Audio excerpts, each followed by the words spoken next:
बिस्मिल्लाहिर्रहमानिर्रहीम अस्सलाम वालेकुम। आज हम मैथमेटिक्स फर्स्ट ईयर की बुक में से जो चैप्टर नंबर 9 है, जिसका नाम है फंडामेंटल्स ऑफ ट्रिग्नोमेट्री, उसके हम एमसीक्यूज को समझेंगे। तो इसका जो सबसे पहला क्वेश्चन है वो ये लिखा हुआ है, the 60th part of 1 degree is called one.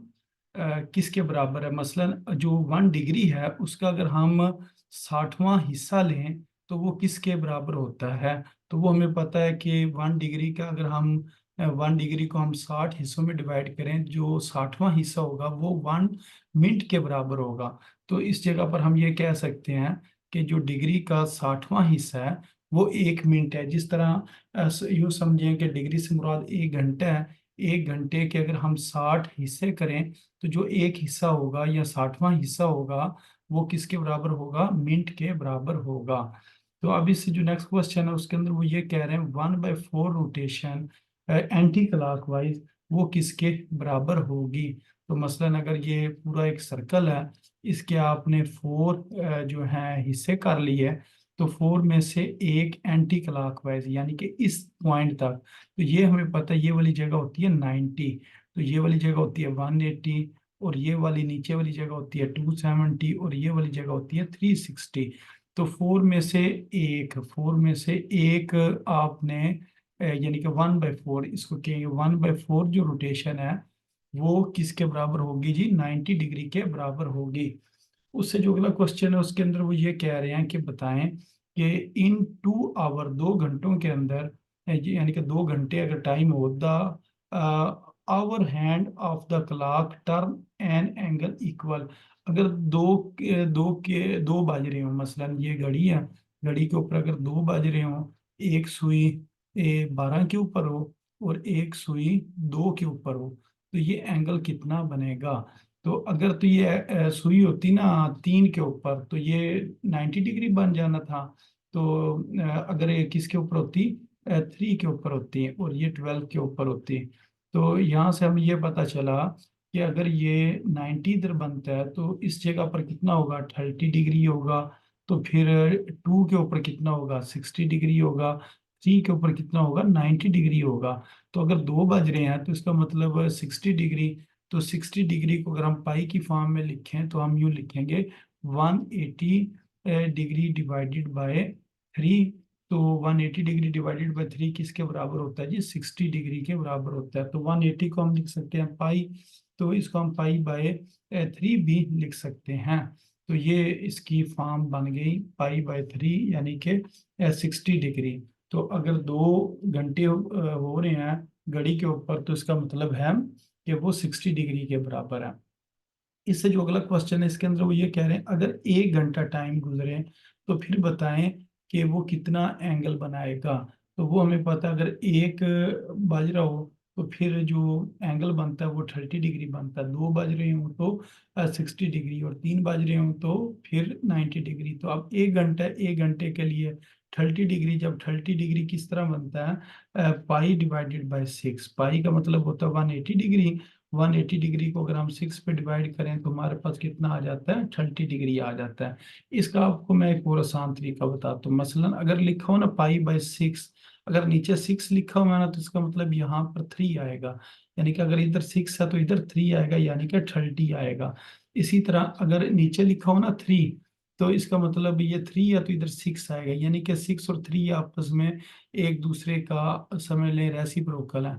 कि अगर 60 हो तो वो पाई/3 होता है, 30 हो तो पाई/6 होता है, यानी कि 6 हो तो 3, 3 हो तो 6। लेकिन जो होता है ना पाई/4, पाई/4 का मतलब 45 होता है। तो ये आपने ना याद रखना है। और पाई/2 जो होता है ना वो 90 डिग्री है। तो अब एक अगर बज रहा है तो इसका मतलब 30 डिग्री, 30 डिग्री को हम लिखेंगे पाई/6। इसी तरह इसके अंदर वो ये कह रहे हैं कि अगर in 1 hour the angle in radian through the minute hand of the clock. अगर 1 घंटा हो तो उसके अंदर जो मिनट हैं वो कितने बनेंगे? 1 घंटे में हमें पता है 60 मिनट होते हैं। तो 60 मिनट है तो इसका मतलब वो पूरे का पूरा सर्कल बनेगा। तो यहाँ से लेकर यहाँ तक जो एंगल होता है यहाँ 90 होता है, यहाँ पर 180, इस जगह पर 270, और इधर 360। 360 को हम 2 पाई भी कहते हैं। तो 360 किसके बराबर होता है? 360 डिग्री 2 पाई के बराबर होता है। तो 1 घंटे में जो मिनट होते हैं वो हमारे पास 60 मिनट होते हैं, और 60 मिनट कितना एंगल बनाते हैं? 2 पाई जो एंगल है वो बनाते हैं। अच्छा, अब इसके बाद इससे नेक्स्ट क्वेश्चन देखते हैं। ये लिखा है जी, एल की वैल्यू दी हुई है और थीटा की वैल्यू रेडियन में है। थीटा बराबर 1 रेडियन के, कहते हैं बताएं आर किसके बराबर होगा? तो फार्मूला होता है L is equal to R theta. तो आर किसके बराबर होगा? एल ओवर थीटा के बराबर होगा। अब आपने ना वैल्यूज पुट करनी है। एल की वैल्यू कितनी है जी? एल की वैल्यू है जी 35, और थीटा की वैल्यू कितनी है जी 1। 35 डिवाइडेड बाई 1, तो इसका आंसर 35 ही आ जाएगा। इसी तरह वो कह रहे हैं 1 डिग्री, डिग्री से बात समझिए घंटा है। 1 डिग्री किसके बराबर होता है? इसको आप यूं समझिए, अगर मैं लिखूँ ना 180 डिग्री, ये पाई के बराबर है। तो अब आपने ना ये इसको इस तरह लिख लेना, आपने लिख लेना 1 डिग्री मल्टीप्लाई 180, 1 डिग्री मल्टीप्लाई 180 भी तो इसको लिखा जा सकता है। ये यानी कि 1 डिग्री अगर 180 से मल्टीप्लाई हो तो 180 डिग्री बन जाता है। यानी कि मैंने ये डिग्री जो है इसको 1 के ऊपर लिख लिया और 180 को अलग कर लिया। अब 1 डिग्री किसके बराबर होगा? पाई डिवाइडेड बाय 180 के बराबर होगा। तो बाद बात ये भूल जाता है कि 180 ऊपर लिखना है या नीचे लिखना है, तो इसको आपने इस तरह याद रखना है। 180 डिग्री बराबर है पाई के, तो 1 डिग्री मल्टीप्लाई 180, ये किसके बराबर है? पाई के। 1 डिग्री इधर ही रहेगा, 180 इधर आके डिवाइड हो जाएगा, तो 1 डिग्री किसके बराबर आ गया? पाई डिवाइडेड बाय 180 रेडियन के बराबर ये आ गया। फिर वो कह रहे हैं कि 1 डिग्री जो है ये किसके बराबर होता है? तो 1 डिग्री जो है वो हमें पता है पाई डिवाइडेड बाय 180 के बराबर है। अगर आप इधर 3.14 और फिर इसको 180 के ऊपर डिवाइड करेंगे तो आपके पास ये इसका आंसर आ जाएगा। 0.0175 इसका आंसर आ जाएगा। फिर ये वाला क्वेश्चन भी बहुत इंपॉर्टेंट क्वेश्चन है, क्वेश्चन नंबर 9। इसके अंदर कह रहे हैं कि जो 1 रेडियन है वो किसके बराबर होता है? ये आपको याद करना पड़ेगा, यानी कि ये वाली वैल्यू जो है ना याद रखनी पड़ेगी। आमतौर पर इसको इस तरह लिख देते हैं, 57.3 लिखा जाता है।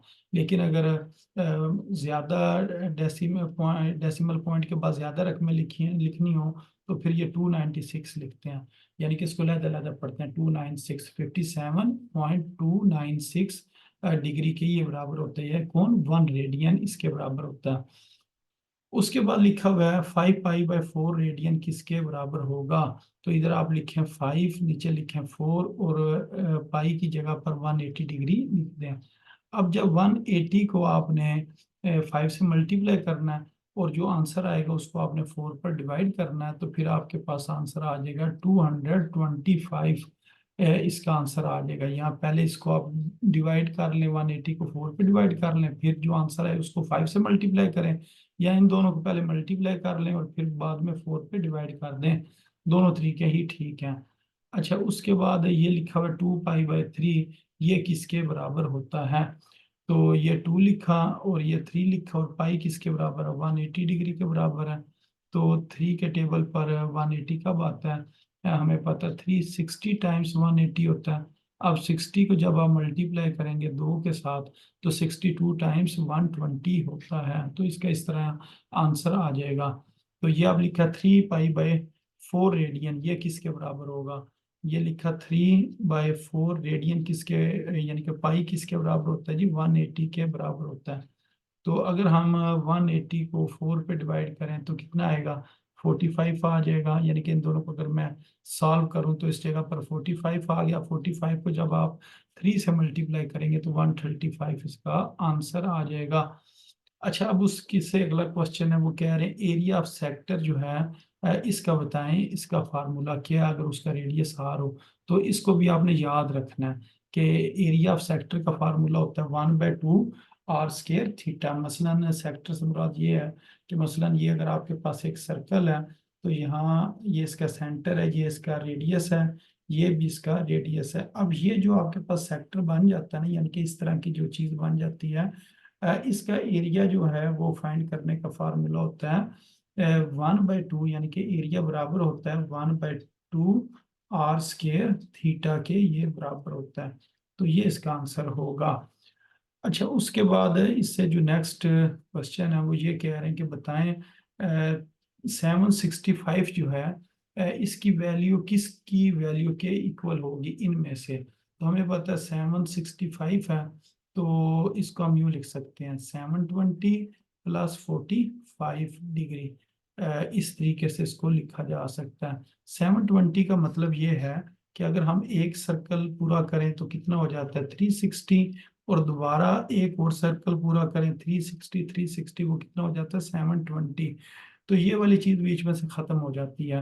तो पीछे जो हमारे पास चीज बचेगी वो 45 बचेगा, क्योंकि हमने 765 बनाना है। तो अब यहाँ से मजीद अगर हम 45 डिग्री आगे जाएंगे तो उस जगह पर 765 आएगा, जो कि 45 डिग्री के बराबर होगा। तो इसका मतलब ये इसका आंसर है। उसके बाद वो कह रहे हैं कि बताएं कौन से इनमें से कौन सा क्वाड्रेंटल एंगल है। तो ये जो होते हैं ना चार एंगल, एक 90 डिग्री, एक 180 डिग्री, और उसके बाद इस जगह पर 180 लिखना है, और इस जगह पर 270, और ये 0 या 360, ये क्वाड्रेंटल एंगल एंगल होते हैं। तो इसमें ये 270 डिग्री का जिक्र है, तो ये वाला एंगल होगा जो इस जगह पर बनता है। अच्छा, उसके बाद कह रहे हैं कि an angle is subtended position whose terminal side fall on X axis और ऑन वाई एक्सिस। ऐसा एंगल जो एक्स एक्सिस के ऊपर फॉल करे, यानी कि इस जगह पर फॉल करे, या इस जगह पर फॉल करे, या वाई एक्सिस के ऊपर फॉल करे, यानी कि इस जगह पर या इसके ऊपर फॉल करे, तो उसको हम क्या कहते हैं क्वाड्रेंटल एंगल कहते हैं। मतलब मैं को 90 डिग्री, 90 डिग्री फिर ये वाई एक्सिस के ऊपर फॉल करेगा, पॉजिटिव वाई एक्सिस के ऊपर। तो जो 90 डिग्री है ये क्या है क्वाड्रेंटल एंगल कहलाएगा। उसके बाद ये लिखा हुआ है which are the following is not quadrantal angle. इसमें से बताएं कौन सा क्वाड्रेंटल एंगल नहीं है। तो ये जो लिखा है ना 9 पाई बाय 2, ये पाई बाय 2 का मतलब है 90। अब ये 90 का मल्टीपल है, यानी कि 9 साथ मल्टीप्लाई हो रहा है ना। तो इसका मतलब आपने एक चक्कर लगाएंगे तो यहाँ तक 4 पाई बाय 2 आ जाएगा, यानी कि 2 पाई। फिर दूसरा सर्कल यहाँ मुकम्मल होगा तो 8 पाई बाय 2 इसका आंसर आ जाएगा। 8 पाई बाय 2 से मुराद 4 पाई है, और फिर मजीद बीच में 90 आप ऐड करेंगे, यानी कि ये क्वाड्रेंटल एंगल जो है ये 9 जो है ना ये आपने बनाने, मसलन ये 1, ये 2, यहाँ से यहाँ तक ये 3, फिर 4, फिर 5, फिर 6, फिर 7, फिर 8, फिर 9। तो ये इसके बराबर होगा। तो ये 13 पाई, यानी कि पाई हमें पता है इस जगह पर बनता है। अब ये 13 पाई ये भी इस के ऊपर ही आएगा, क्योंकि ये पाई के साथ 13 मल्टीप्लाई हो रहा है। तो ये भी क्वाड्रेंटल एंगल है। और इसी तरह पाई बाय 2 भी क्वाड्रेंटल एंगल है, ये 90 डिग्री है। लेकिन ये जो एंगल है 4 पाई बाय 3, अगर हम 4 को मल्टीप्लाई करें 180 के साथ, और फिर इसको हम डिवाइड कर दें 3 के साथ, तो फिर हम देखते हैं इसका आंसर कितना आता है। ये 3 1 3, और 3 60 जार 180 होता है। अब 60 को आप 4 से मल्टीप्लाई करें तो कितना आ जाएगा 240। तो 240 जो है वो क्वाड्रेंटल एंगल नहीं है। अच्छा, उसके बाद वो ये कह रहे हैं कि बताएं ये पाई बाय 2 जो रेडियन है ये कौन सा एंगल है। ये क्वाड्रेंटल एंगल है। फिर उसके बाद कह रहे हैं जो वर्टेक्स होते हैं किसी भी एंगल के, अगर वो स्टैंडर्ड फॉर्म में हो तो उसके वर्टेक्स किधर होंगे 0 0 पर होंगे। मसलन अगर हम कोई एंगल बनाते हैं तो उसका ये जो वर्टेक्स है ये किस जगह पर होगा 0 0 पर होगा, यानी कि वो एक्स और वाई एक्सिस के हिसाब से अगर मैं बनाऊं तो ये वाली जगह क्या बनेगी उसकी 0 0 बनेगी। वहां पर उसके उन्होंने वर्टेक्स का पूछा है। वर्टेक्स का मतलब किनारा, जो एंगल का किनारा है या जहाँ से एंगल स्टार्ट हो रहा है, तो वो किस जगह पर होता है 0 0 पर होता है। अच्छा, इसके बाद इससे जो नेक्स्ट क्वेश्चन है इसको सॉल्व करते हैं। नेक्स्ट क्वेश्चन में वो ये कह रहे हैं कि बताएं ये चीज किसके बराबर होगी। लिखा हुआ है जी सीकंड थीटा। सीकंड थीटा बराबर होता है 1/cos थीटा, और आगे लिखा हुआ है 1/cosecant थीटा। 1/cosecant थीटा बराबर होता है साइन थीटा के। तो ये बन गया sine theta divided by cos theta, ये बराबर होता है जी tan थीटा के। तो इस तरह इसका ये आंसर आ गया। अब ये कह रहे हैं कि ये किसके बराबर होगा। आपने ये एंगल देखना है क्या एंगल सेम है। एंगल सेम होना चाहिए, बेशक थीटा लिखा हो, 2 थीटा लिखा हो, अल्फा लिखा हो, बीटा लिखा हो। बाकी ये कास स्केयर जमा साइन स्केयर है, अगर कास स्केयर जमा साइन स्केयर हो और एंगल सेम हो तो ये चीज बन के बराबर होती है। अब इसके बाद जो इससे नेक्स्ट क्वेश्चन है उसको देखते हैं। वो ये कह रहे हैं कि tan की जो वैल्यू है ना ये पॉजिटिव है, क्योंकि इस जगह पर कोई नेगेटिव साथ नहीं लगा हुआ है। तो tan पॉजिटिव होता है पहले और तीसरे क्वाड्रेंट में। ये जो साथ लिखा है ना, पाई से बड़ा और 3 पाई/2 से छोटा, यानी कि 180 से बड़ा और 270 से छोटा, ये तीसरा क्वाड्रेंट बनता है। तो ये तीसरे क्वाड्रेंट के अंदर ये tan की वैल्यू, तो कह रहे हैं बताएं कास की वैल्यू क्या होगी। अब हमें पता है तीसरे क्वाड्रेंट में कास नेगेटिव है, तो इधर माइनस आ जाना है।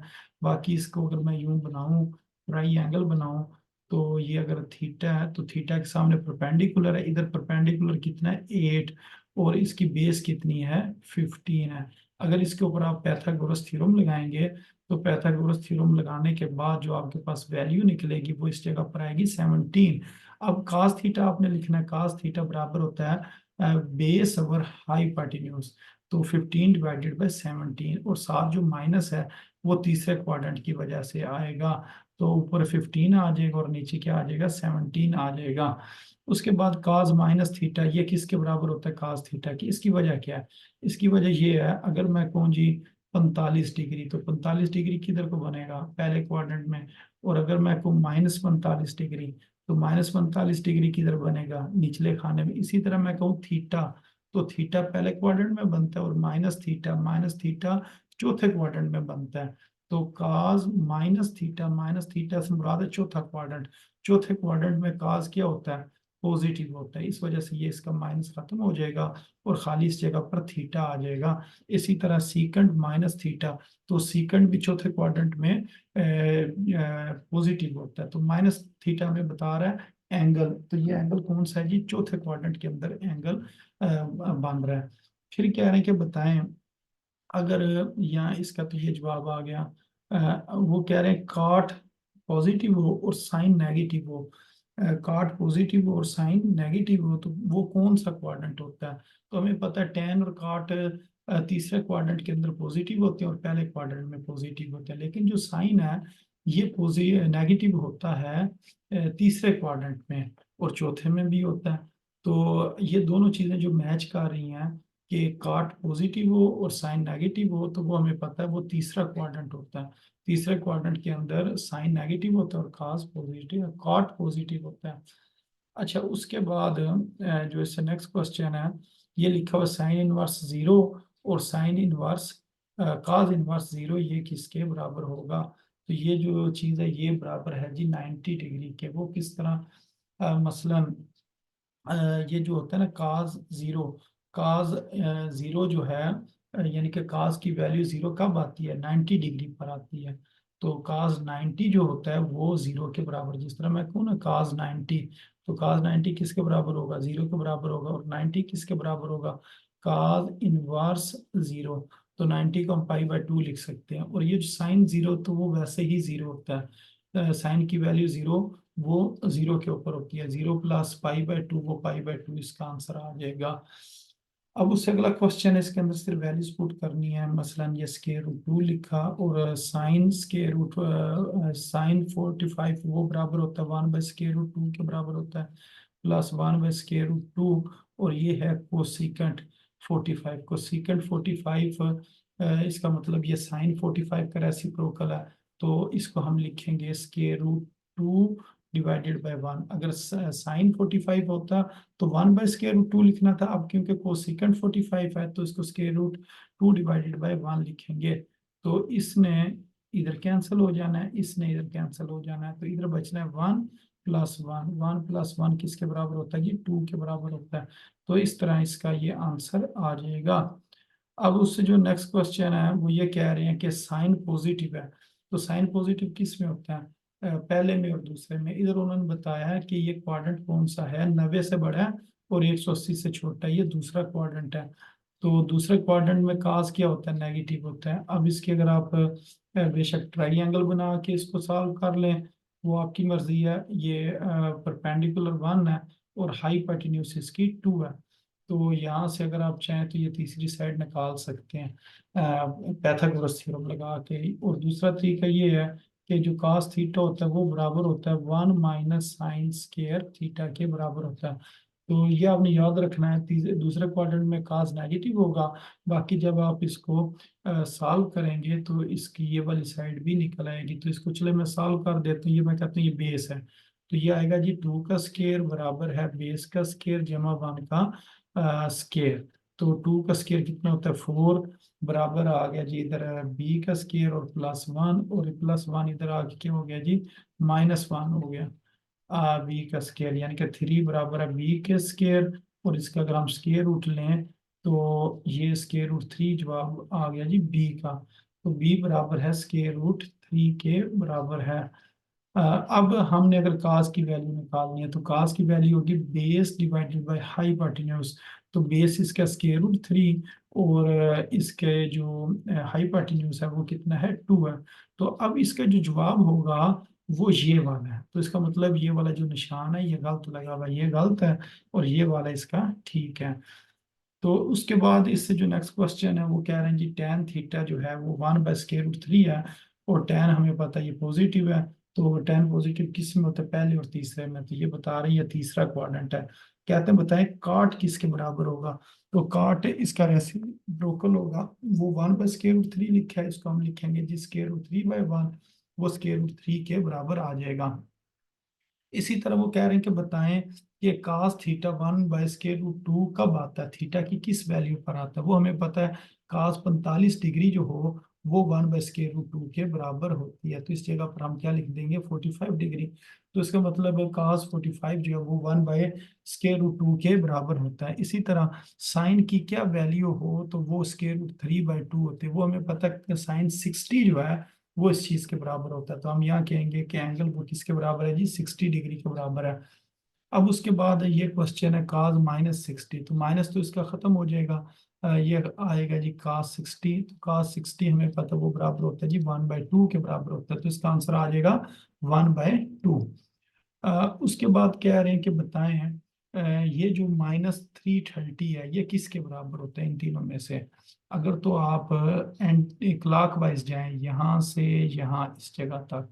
तो ये इधर से स्टार्ट करके जब इस जगह पर आएंगे ये बनेगा -330।